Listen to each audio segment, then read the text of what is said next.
Good morning and welcome to the Shrine of Remembrance. The dawn service will begin soon. Please make sure your mobile phones are on silent. First up, I'd like to introduce one of our ambassadors for this year's ANZAC Day commemorative march is Warrant Officer Ricky Morris. Ricky is an Indigenous veteran and the 21st member of his family to serve. He's a veteran of East Timor and Afghanistan, and he's the formation elder for Victoria's 4th Brigade. Good morning, Ricky. Thank you. Good morning. My name is Ricky Morris. I'm a proud Gunditjmara man from southwest Victoria. And today, ANZAC Day is a very special day for me and my family, as it is with many veterans and descendants of veterans that are here today.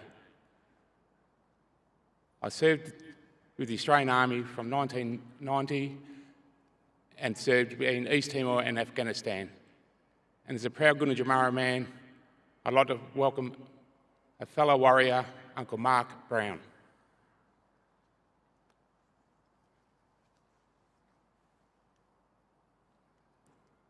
I am Uncle Mark Brown, Elder and Senior Cultural Heritage Officer of the Bunurong people. And today, I'm here to welcome everybody to my father's country. Beautiful Bunurong country. But before we do that, as always, we take a moment, we pay our acknowledgements, and we pay our respects. We pay our respects to all of my ancestors. We pay our respects to all of my elders. And we pay our respects to all of my community members, past, present, and emerging. And we acknowledge the continuous and unbroken connection to country for the Bunurong people. We also pay acknowledgements and respects to all traditional custodians of Australia, Aboriginal and Torres Strait Islander. And we pay acknowledgements and respects to all of my Indigenous brothers and sisters from around the world who work, rest, live or play on Bunurong country. We acknowledge their continuous and unbroken connection to country for all of their people. And we thank each and every single one of them for being here with us. But today, on the sacred lands of the Bunurong people, we all gather in the spirit of respect, unity, and reconciliation. And this welcome is an opportunity.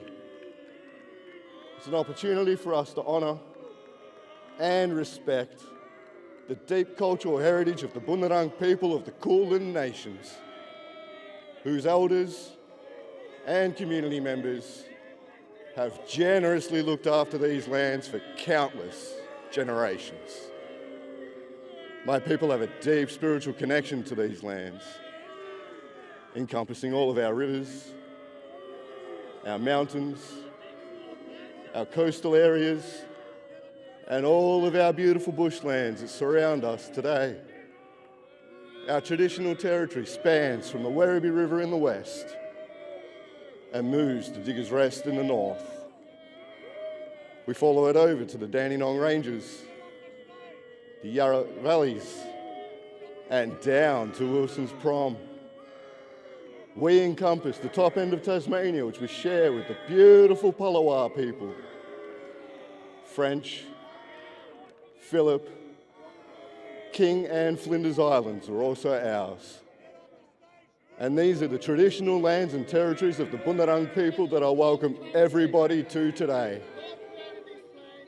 And as we gather here today, we gather in the respect of all of my people, my family, the Fighting Gunditj, and the Bunurong.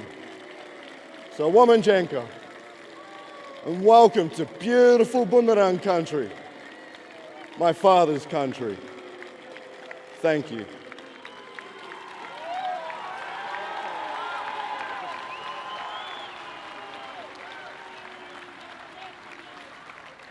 Thank you very much, Mark. Thank you, Uncle Mark, and thank you very much, Ricky, for being here today. The dawn service will begin very soon with the official ceremony.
It's a sad irony of war that terrible things bring beautiful words.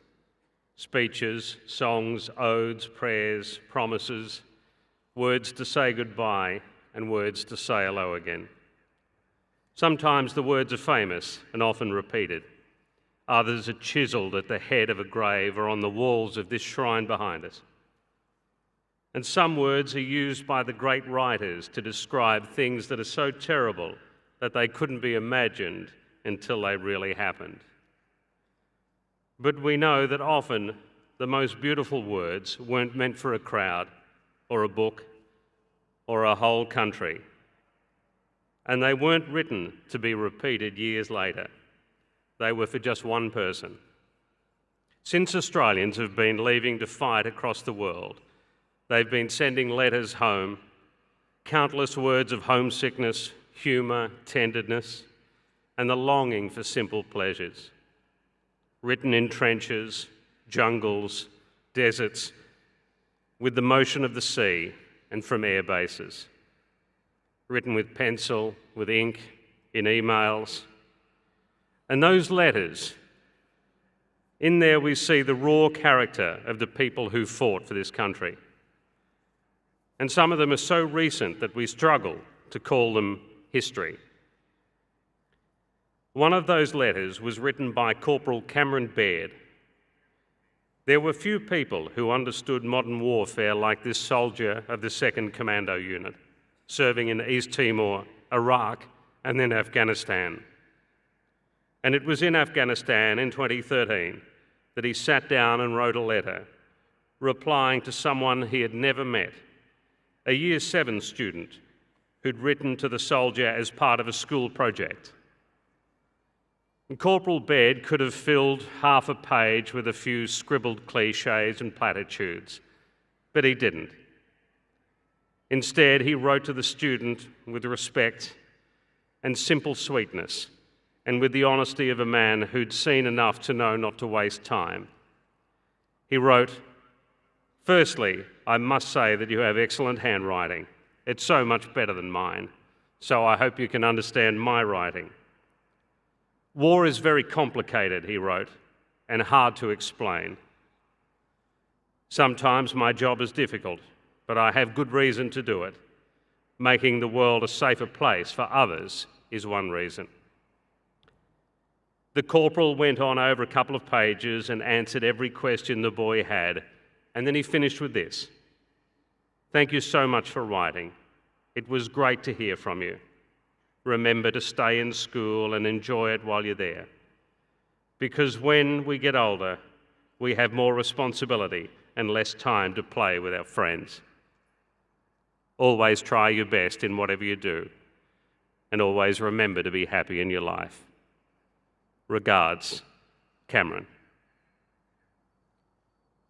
And 2 weeks after Corporal Baird finished the letter, and probably before the pages made it to the hands of the student, he was killed in Afghanistan's Uzgan province while doing just what he'd promised in the letter: trying to make the world safer. For his actions and self-sacrifice, he was posthumously awarded the Victoria Cross.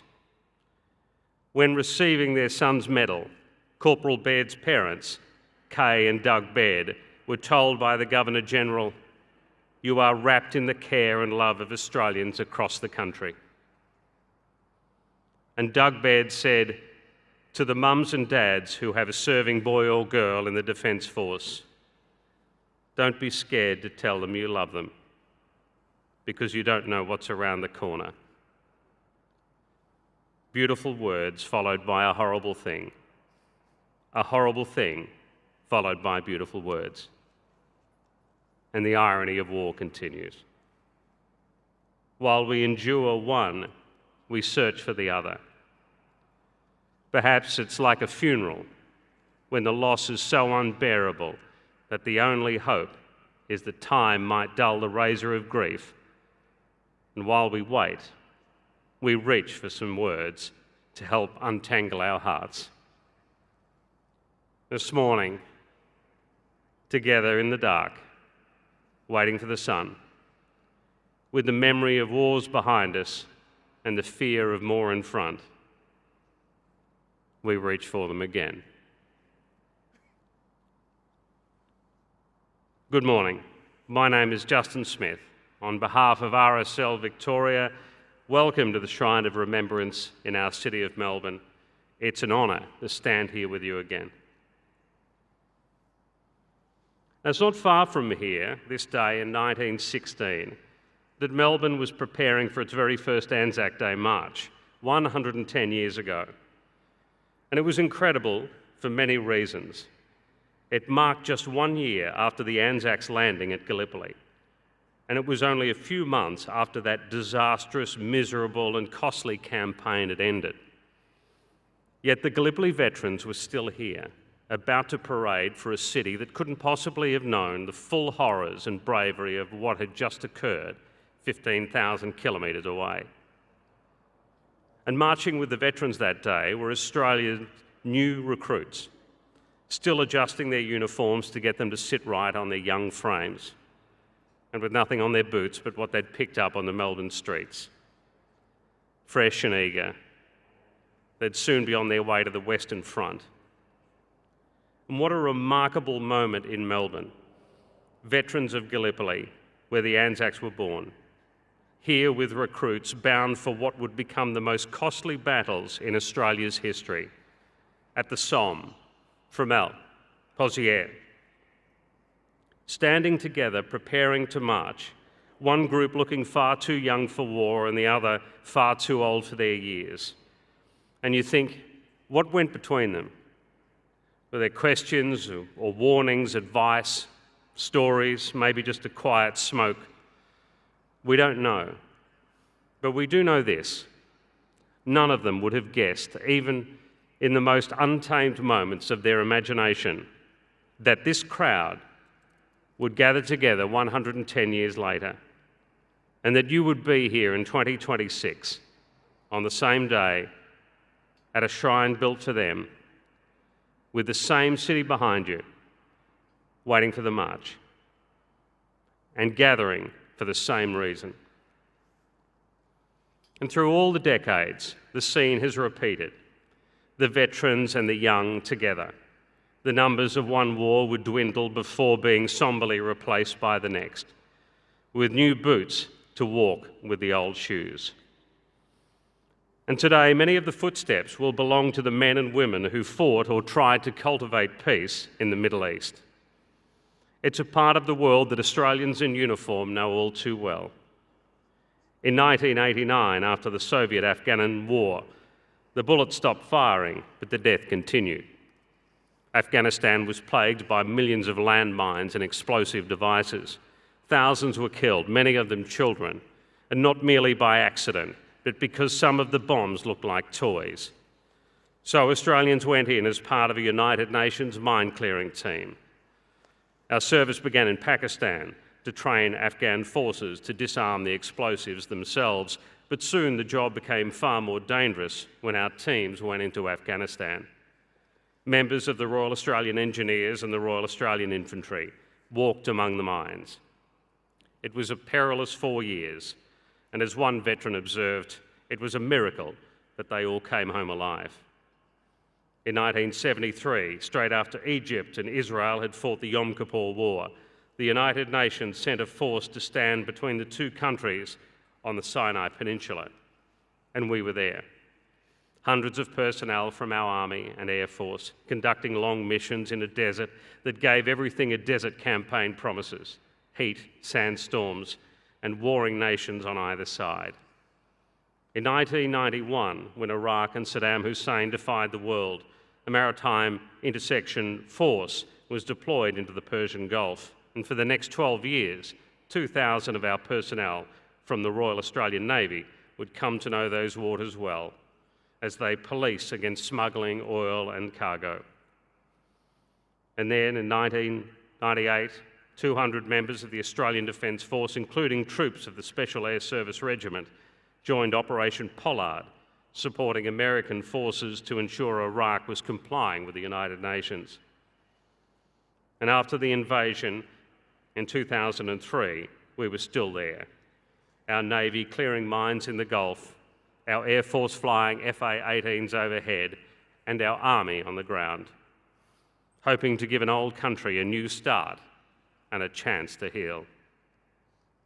This is Royal Australian Navy officer Helen Ward, escorting a group of primary school children to watch the newly elected Parliament.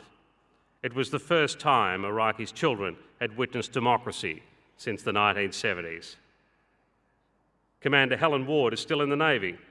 She's also here with us this morning at the dawn service. But there was also fighting, and there was an enemy, and it was dangerous. In Baghdad in 2004, Trooper Matthew Millhouse from our 2nd Cavalry Regiment was patrolling in an armoured vehicle when they were hit by an improvised explosive device.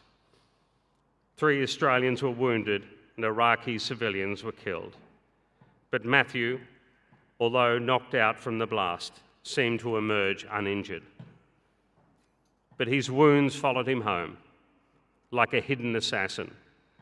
He was diagnosed with early onset dementia because of the explosion, an illness that claimed his life 11 years after he returned to his family. Quite rightly, his name sits on the honour roll. And that same roll cradles the names of our soldiers killed in the Afghanistan war, beginning with Sergeant Andrew Russell of the SAS. His death snapped us into the awful realities of war in 2002, when he became the first Australian killed in combat since Vietnam. At home, his baby daughter, Lisa, was just 1 year old. She would be a grown woman before the war that took her father was finally over. We'd never been in a war that lasted so long. And more than 40 other Australians would follow Sergeant Russell into that sacrifice, including Private Benjamin Renato of the 1st Battalion Royal Australian Regiment. Ben was born in Ferntree Gully, and in a hurry to serve, he joined the army as a teenager and was already a veteran of East Timor and a skilled and experienced soldier when he got to Afghanistan. He was also in love, and he had plans for his life. But he was just 22 when he was killed in 2009. His family said Ben had a smile to light up the darkest of days. And here he is again, lighting up the city. Benjamin's mother, Jennifer Ward, is in the crowd with us this morning. Welcome, Jen. And we hope you feel the love, respect and pride of everybody here.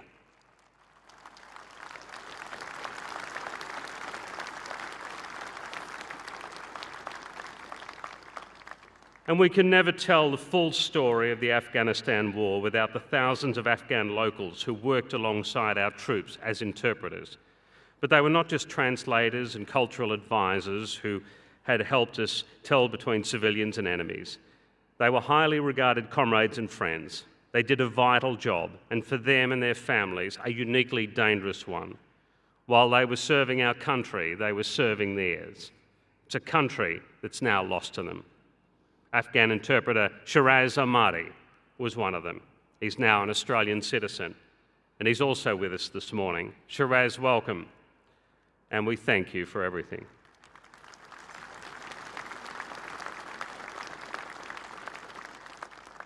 "26,000 Australians served over 2 decades in Afghanistan, many enduring multiple tours. And today, as they march, this is the medal that they wear. For a century, our Air Force, Navy and Army have served across the Middle East, Iraq, Afghanistan, Kuwait, the Persian Gulf, the deserts of Sinai. We've been in the middle of fighting, in the middle of peace, between enemies along borders, hunting terrorism, leading fights and following others, and always with the expectation that another time will come. And it has. Australian Defence Force personnel are in the Middle East this very ANZAC Day, deployed to protect Australian citizens during the conflict with Iran. In the Middle East, Australian lives have been lost and others have been changed forever, with wounds that meet them in the mirror or with injuries that can't be seen but will never leave them, as it has always been. In the Royal Commission into the Defence and Veteran Suicide, an officer of the Royal Australian Air Force said this about leaving her job: "You are no longer a civilian, and in reality, you never will be again." This poses one of the most difficult aspects of living in the ADF or leaving the ADF. You no longer belong to a unit, yet you are no longer truly a civilian either. It is impossible to return to what you once were. As Corporal Cameron Baird wrote to the schoolboy, war is complicated. Peace is also complicated, and so is coming home.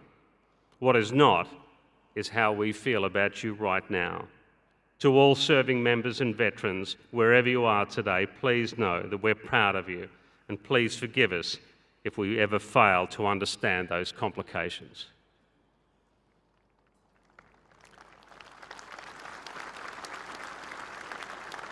It's almost morning. The sun's nearly here, and when it comes, it will shine on what we have and the people we love beside us, with their faces not so much different from the ones our troops thought about when they went away to Kokoda, the Western Front, Vietnam, New Guinea, Korea, Rwanda, East Timor, Cambodia, Bougainville, the Solomon Islands, and across the Middle East. The same sun that shone on desperate victories, unbearable loss, fragile truces, pride and grief. The same sun from 110 years ago, when the Gallipoli veterans and the new recruits came together to march for Melbourne. Ever since, they have all had us searching for beautiful words to ease the terrible things. So perhaps before the sun comes, the sweetest words we can find are the simple ones, like thank you, and lest we forget.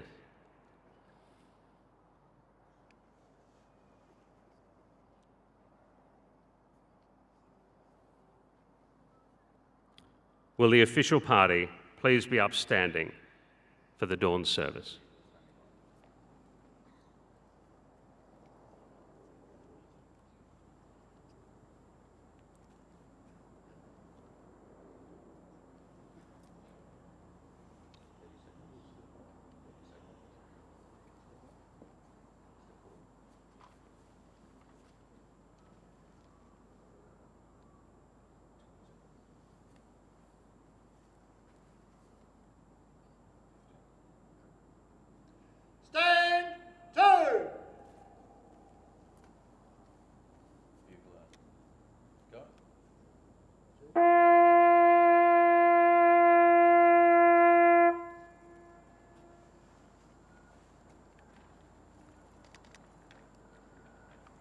Dr. Mark Schroeffel, State President, RSL Victoria, will recite the ode.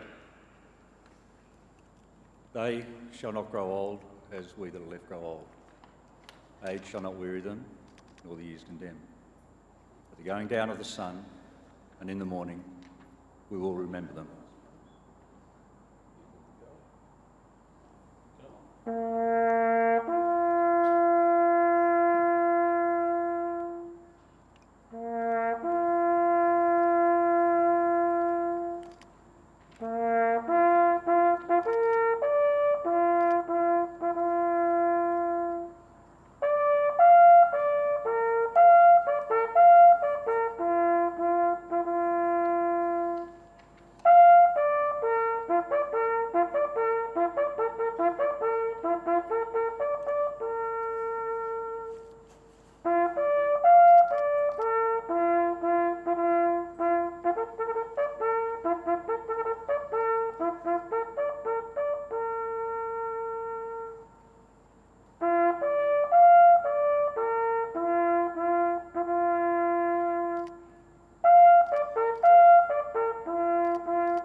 lest we forget.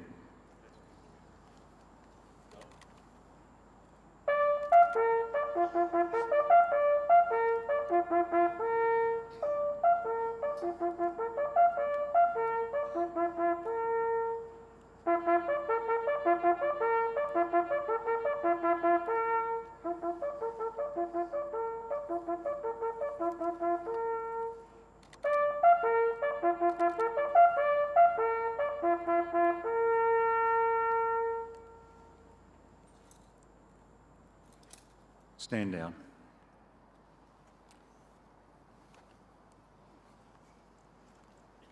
Would the members of the official party please be seated?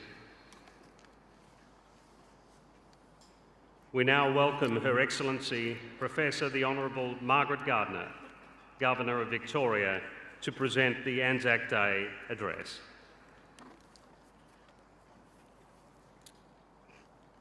The Honourable Jacinta Allen, Premier of Victoria, Sarah Whitty, Federal Member for Melbourne, representing the Prime Minister of Australia, the Honourable Natalie Suleiman, Minister for Veterans, Jess Wilson, Leader of the Victorian Opposition, the Right Honourable the Lord Mayor Nicholas Rees, Lord Mayor of Melbourne, Senator the Honourable Jane Hume, Deputy Leader of the Federal Opposition, Mike Bush, Chief Commissioner of Victoria Police, Colonel Catherine Carrigan, Acting Chair of the Shrine of Remembrance Trustees, and Sue Blake, Interim CEO, Shrine of Remembrance. Dr Mark Schroeffel, State President, Jack Crawford, Acting CEO, and members of RSL Victoria and members of other ex-service organisations, Victorian senior officers and members of the Australian Defence Force, representatives of the New Zealand Defence Force and of the United Kingdom and other defence forces, members of the Consular Corps. I begin by acknowledging the traditional owners of the lands on which we are gathered, the Boonwurrung people of the Eastern Kulin Nations, and pay my respects to their elders past and present, and thank in particular Uncle Mark Brown for his warm welcome to country this morning. I also want to acknowledge the past and present members of the Australian Defence Force with us today. Thank you for your service. I want to acknowledge the ANZAC ambassadors who will lead the ANZAC Day March this morning. Commander Helen Ward, representing the Royal Australian Navy, Ricky Morris, representing the Australian Army, Rebecca Heron, representing the Royal Australian Air Force, Susie Wilson and Simon Rawson, representing veterans of the Gulf Wars, and Shariz Ahmadi, representing Afghan interpreters. Finally, I want to acknowledge the veterans of peacekeeping missions in the Middle East and Afghanistan who will lead today's march. Lest we forget. Those words sum up ANZAC Day. They sum it up because in the dark, in this dark, before dawn, and in the light of the eternal flame, on this sacred day, and on this holy ground, we are here to remember. We are here to remember that first morning at Gallipoli. We are here to remember the millions of Australian Defence Force personnel who served and serve on our behalf. And we are here to remember the 103,132 men and women who lost their lives while serving in Australian military units. That is the solemn duty we share. Standing here this ANZAC morning, many of us have some place or some moment or someone in mind that we cannot forget. It might be a place where we served. It might be a moment when our life changed. It might be a lost comrade or loved one. each remembrance is personal. But if your remembrance feels heavy this ANZAC morning, let me say this. Here, look around. You are not alone. There is a temptation when remembering past conflicts to speak only about battles fought in distant lands and skies and seas. The stories of those battles are worthy of remembrance. But we should also remember the battles fought closer to home and those whose support in all those conflicts has been difficult to see. For instance, I suspect many Australians have never heard of Monterey. Monterey is not a far-off nation or a city or a battlefield. Monterey is a building that's a short walk from the shrine, 17 Queens Road, South Yarra. Today, Monterey is a 3-storey apartment block. In 1942, Monterey was a joint Australian-US intelligence unit, FREMEL, the Fleet Radio Unit, Melbourne. This was part of Australia's Bletchley Park, the place where codebreakers cracked enemy naval signals. The Australians and Americans working at Monterey were the ones who gave Allies the advance warning that helped win the battles of the Coral Sea and Midway. They also warned of the invasion that led to the brutal fight along the Kokoda Trail. Like Bletchley Park in Milton Keynes, Monterey in Melbourne saved countless lives and shortened the war. And like Bletchley, many of the foot soldiers of Monterey never told their stories because they were sworn to secrecy. Warriors like Jessie Flanders, who served in the Women's Royal Australian Naval Service and only told her family about her work at Monterey after she received a Bletchley Park Memorial Badge from the British Prime Minister in 2011. Jessie took the Pledge of Secrecy so seriously, she didn't march in an ANZAC Day parade until 2018 at the age of 97. Joan Fairbridge, not officially enlisted, was a servant of espionage and intelligence gathering from 1941 in the Australian Navy. Joan was warned, remember she's not enlisted, she would be shot if Australia lost the war. Remember, this was 1942, our nation's darkest hour, the year Singapore fell, the year that Darwin, Sydney and Broome were attacked, the year HMAS Perth was sunk, the year Melbourne prepared for invasion and slit trenches were dug into the lawns around this shrine. Joan Fairbridge knew what was at stake for herself, but like so many among us this morning and around Australia, she answered the call and served. And yes, most of the 80 Australians at Monterey were women. As I said, each remembrance is personal, but each remembrance for so many Australians of different backgrounds and genders and generations is connected by service and sacrifice and duty. Standing here this morning, we are ensuring the eternal flame of that duty remains alight. And none of us stands alone.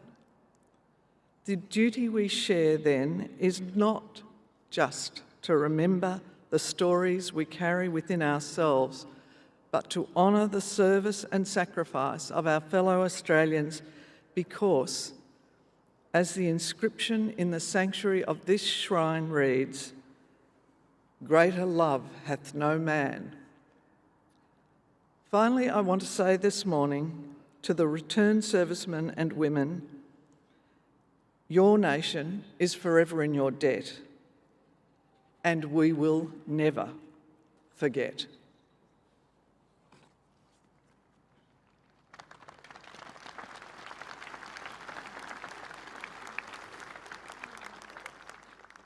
Thank you, Governor.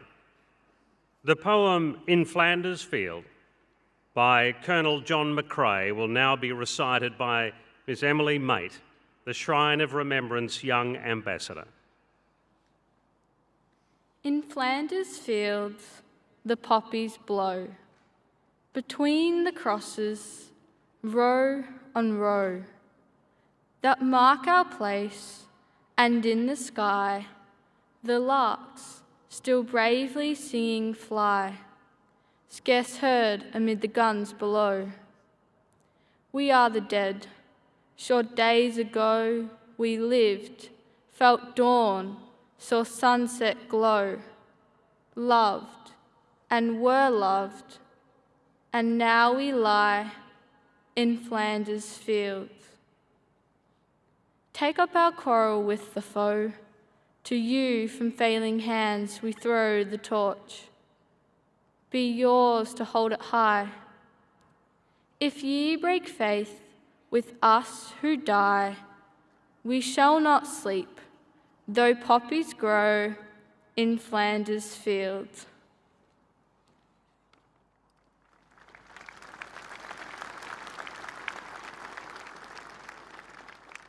Beautiful, Emily. Thank you very much.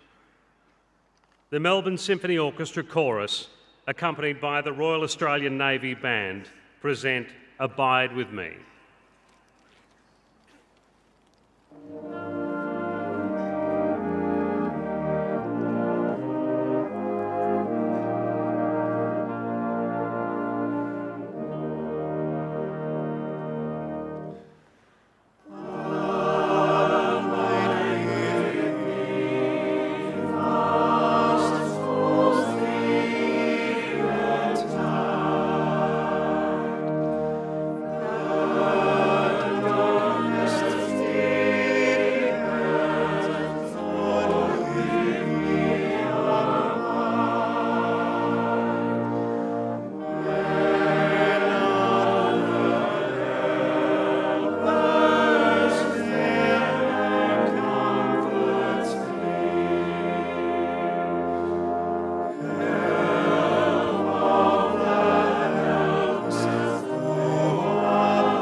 Will the members of the official party please stand?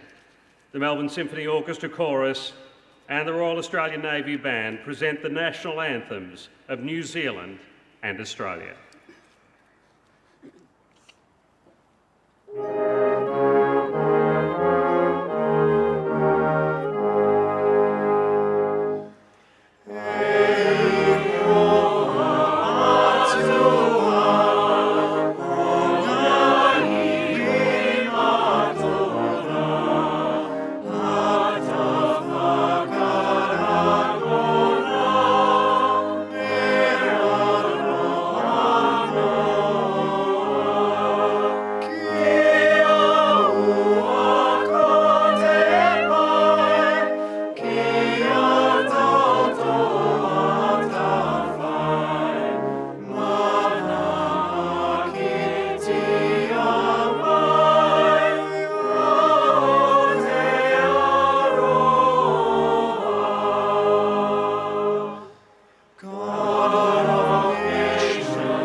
The official party will now move to the sanctuary of the Shrine of Remembrance, where the Governor will lay a wreath.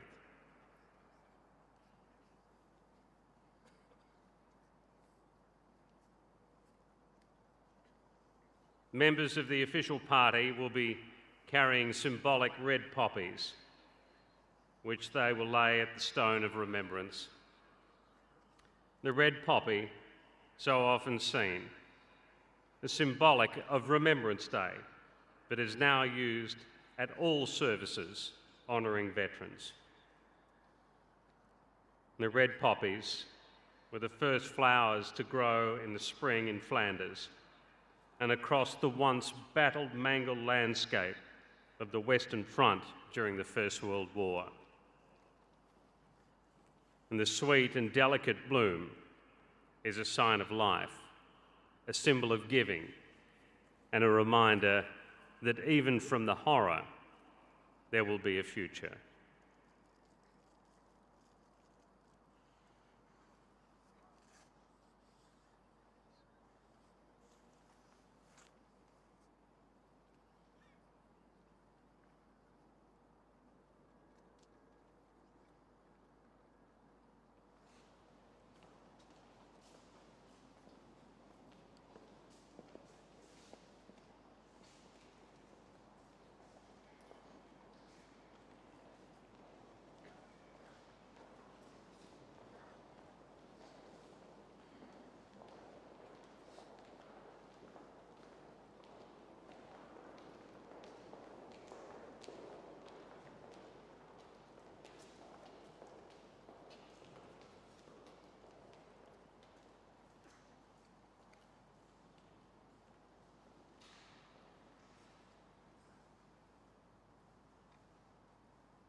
With the official party in position in the sanctuary, I invite the Shrine Guard to dismount.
The Governor will now lay a wreath at the stone of remembrance on behalf of the people of Victoria.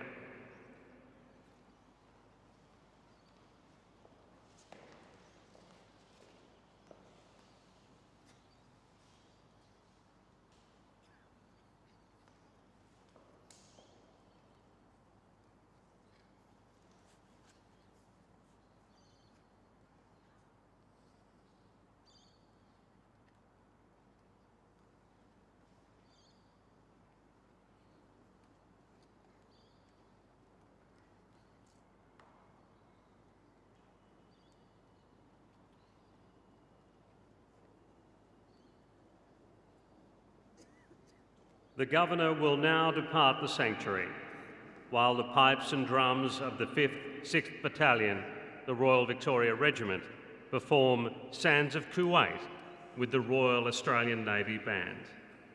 The official party will lay their poppies as they follow the Governor's departure.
Shrine Guard, dismount.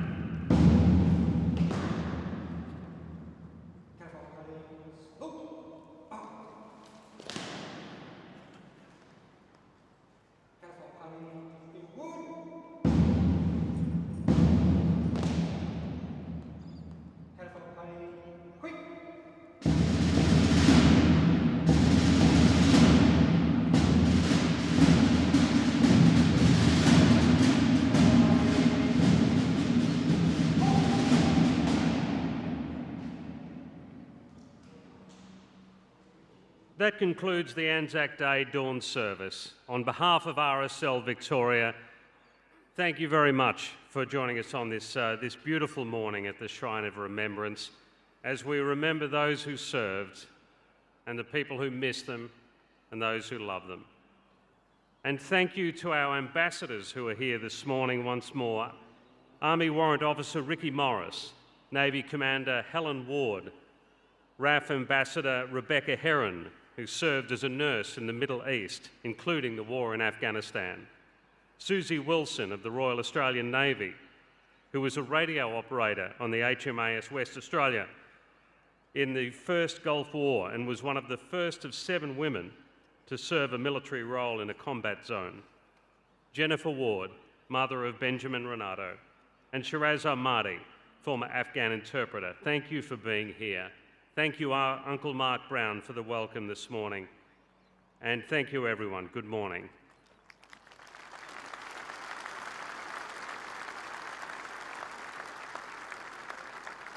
And shortly, everyone will be welcome to lay a poppy in the sanctuary.